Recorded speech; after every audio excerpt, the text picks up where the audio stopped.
Welcome back to Here and Now. Our top story, Environment Minister Perry Trimper caught on tape describing the Innu as having played the race card. Trimper is heard on the recording discussing the Innu Nation with an unidentified woman who calls the group entitled. Here's part of that recording. They certainly don't think the same way we do. Well, they have a feeling of entitlement. Yeah, and the race card comes up all the time. That's all, man. Don't play that all day. Yeah. I've been 32 years working with you guys. Don't play that all day. We're waiting for the Innu inquiry. All right, so Perry Trimper has been good enough to join us live, and he's joined us now in the Here and Now studio. So, Mr. Trimper, how do you explain that when you say they play the race card, even the tone? If I may, Anthony, I think the first thing I'd like to do is apologize. I'd like to apologize to Mr. Rich. I'd like to apologize to the Innu of Labrador and to the people of Lake Melville. Those comments, it's not the Perry Trimper that I work hard at, and I've drifted away from that. I was engaged in a conversation that was emotional, it was far-reaching, and when Chris called me just a few minutes ago, Chris O'Neill Yates, I realized I've got a new iPhone, and I said, oh my gosh, what did I just say in that animated conversation? Regardless of whether it was recorded or not, right? I shouldn't have said it. It's not what I've worked at for so long. It's not who I believe I am and the people that I believe in. Because some people watching might think, actually, we just saw or heard the real Perry Trimper. Mm-hmm. Well, that's not the case. I've worked closely, frankly, with the Innu for some 32 years now. Relocation at Davis Inlet. I worked, helped set up 2 Innu companies. I've had several Innu working with me. Enjoyed close friendships with many of them. Mm-hmm. I guess by way of explanation for the context of my remarks, it's the frustration of the fiscal challenges that we have as a government. I'm back in a cabinet portfolio and looking at financial pressures, and then looking at the need for services, whether it be for the Innu or anybody else. In that conversation, though, it sounds like more like frustration with the Innu Nation itself, right? It's they play the race card. It's not we don't have enough money.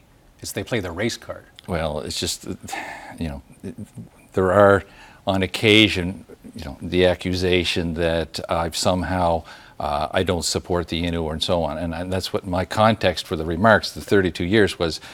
Folks, I've got 32 years demonstrating my commitment to these people. So please don't accuse me of being racist. That was the context for that. Now, the conversation is far-ranging. There is another remark, which I think may raise questions. It does not have to do with playing the race card, but it does have to do with rural Newfoundland. So let's take another listen to a different part of the conversation, which was recorded, and in fairness to you, without your knowledge that it was being left as a recording. Let's give this a listen. So they're trying to say it's because of our inability to provide translators that they're not passing these tests. But in fact, it's, I don't know, we all matter of maybe you didn't study. Well, can't have it all in every language. There's got to be an easier way than providing. It's not God-given right for us to provide services. That's for sure. You got to translate all of that information. They won't read it. Jackie, they won't read it. It'd be easier. It's like the ferries. It'd be better to have a helicopter on standby to move people in your community than to operate some of this stuff. Yeah, it's crazy. You are the new Minister of Municipalities. You think of a community like St. Brendan's, and they all watch Here and Now, and you're saying a chopper be better than ferries. Is that where you stand? The point that I was making is that the services that we provide in this province are extensive. Yep. And extremely expensive. And in my demonstration for the need to provide translating services, or the matter that Mr. Rich and I have been working on, it again isn't a huge additional cost to do it.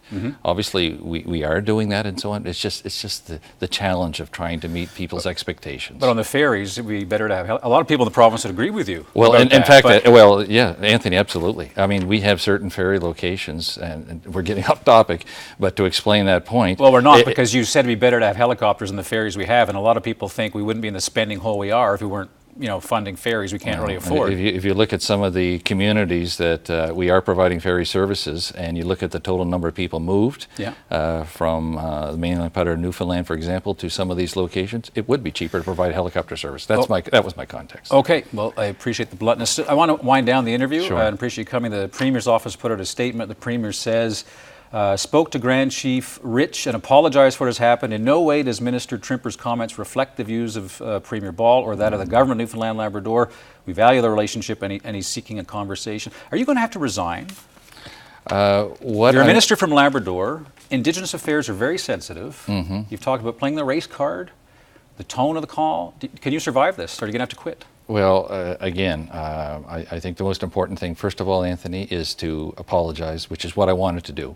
And I thank CBC and I thank you for the opportunity to be here to do that. I feel I've made a mistake. And as I said, I've drifted away from who I value in myself. And the best thing to do is to come clean. And whether it was recorded or not, I shouldn't have said those words. Right. Can you rebuild trust? I'll work on it. It'll really be up to the people that know me and the people that have witnessed this today. I do apologize to them one more time. A rough first week back in Cabinet. I do appreciate you being gracious enough to come and face some of the tough questions about this. Thank you very much. Shines Kumitin. Thank you. Thank you.